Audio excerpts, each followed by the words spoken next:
Alright, we're going to be talking about types of characters.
Using Powtoon.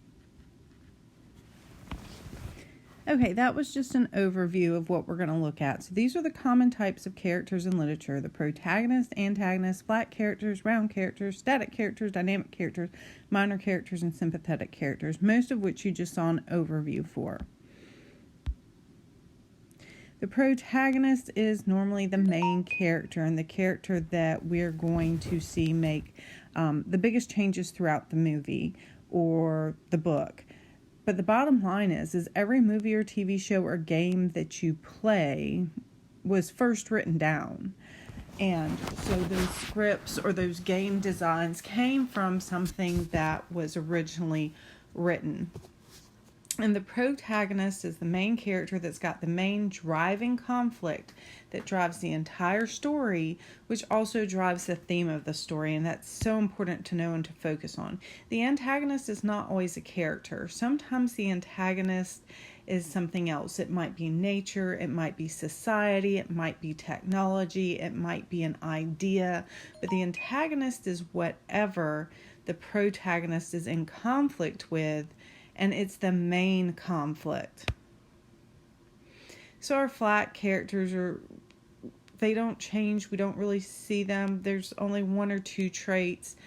Flat character is not going to be your main character or the antagonist, but normally the flat character, you need other characters that aren't as bright or as involved.